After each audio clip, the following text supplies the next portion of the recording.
Hello everyone, I'm Sadaf, and in today's video I'm talking about the 5 ways to build self-awareness. Self-awareness is something that allows you to be more aligned with yourself. It allows you to feel the feelings that you have within yourself, because very often we have forgotten to feel those emotions, or we have a tendency to just push them away and not feel them entirely, and that makes you more and more disconnected from yourself with time. And it's very important to be aware of how you're feeling, what it is that is going on within your body, within your mind, so that at the end you can take decisions accordingly. You can be more aligned with yourself, and that's how you will be able to feel lighter and much more satisfied and fulfilled within yourself. So the number one thing is to calm your mind. It's very important to start with this, because if your mind is running in all directions, and that's the kind of mind that we actually have, because when there is one thought that comes to our mind has a tendency to run in all different directions and stress out for no reason. And that's how it has been for me for a very long time, especially in stressful situations when I almost had no choice.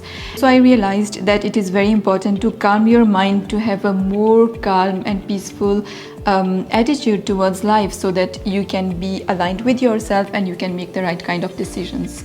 So in order to calm your mind, there are different things that you can use, and meditation is of course one of them. And I often talk about meditation because that is something that I do practice, that I feel has really changed me and helped me become more calm within myself. At the same time, it is also about being more mindful about your everyday interactions and your everyday movements, what you are doing, how you are doing it, what you are feeling in the moment. Mindfulness is also another thing that you can add to those tools that you can use in order to become more aware of yourself. Then in order to calm your mind, you can also try breathing exercises, whether it is practicing the technique called 4, 3 and 7. Like for 4 seconds you inhale, for 3 seconds you keep the breath inside, and then for 7 seconds you exhale. So that is something that also allows you to become more calm within yourself, and then helps you in becoming more aware of yourself. The second technique that I would like to give you is to observe yourself.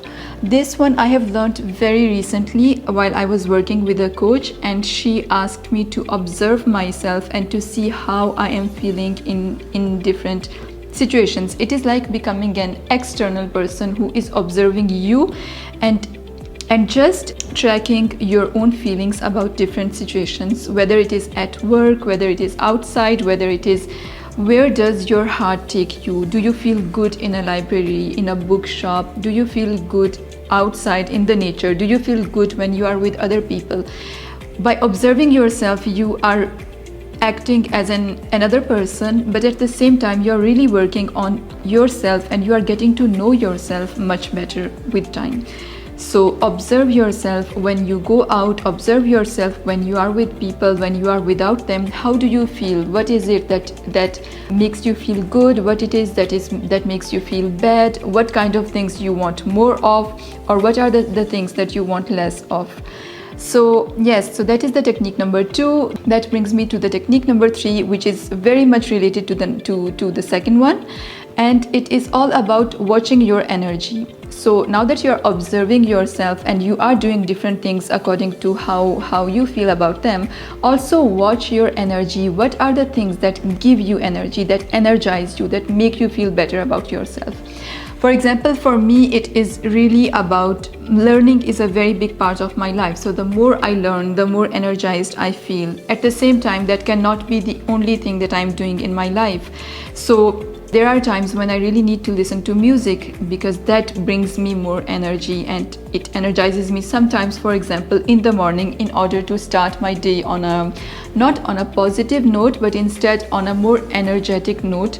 I need to listen to music, and that really puts me in the kind of state of mind to attack my journey with a active mindset. Also, watch your energy when you are with people. Who are the people that bring out the best in you? Who are the people that drain your energy and make you feel bad about yourself and about your skills?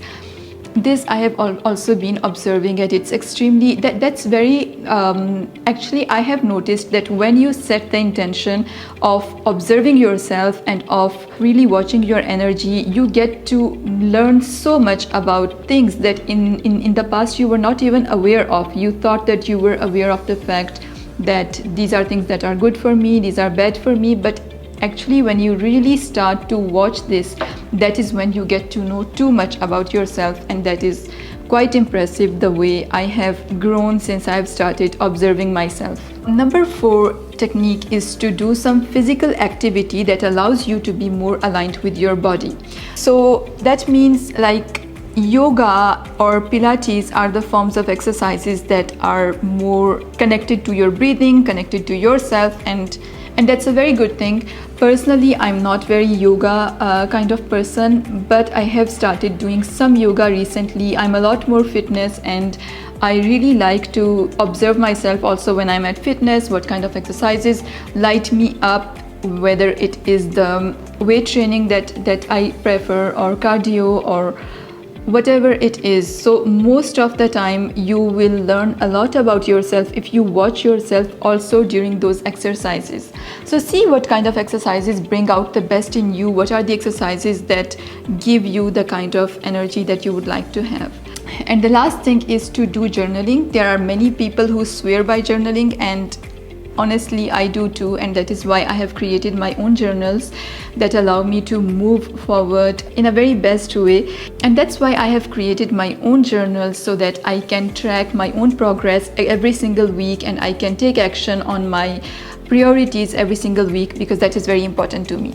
So journaling can be done like you can have a blank page in front of you, but that can be quite intimidating because you have no idea what to write, or you may just come up with all kind of ideas. I do that only when I have to do some kind of brain dump, for example, because things are not working and I just want to put things down and get them out of my head and get more clear about myself. That is the only time when I have a blank page in front of me. Otherwise, I always have some kind of a journal prompt that helps me to write what I need to write in that moment. So yeah, that has been extremely helpful for me, and honestly I do that on a daily basis. I also do that on a weekly basis. I have a separate journal for my weekly progress and a separate one for my daily one. Like that is something that I do every morning, and it really helps me become more aware of how I'm feeling, what are the things that I'm grateful for, and what it is that I want to do today. What are the 3 things, for example, that I want to get done today. And of course there are many other journal prompts that I use as well. So yeah, that's about it. These are the 5 things that I use to become more self-aware, and I hope that this video is going to help you too in finding some sort of a way, because becoming self-aware is something that really helps you move forward in a very nice way. I hope that you like this video, and I will see you in my next video. Take care. Bye.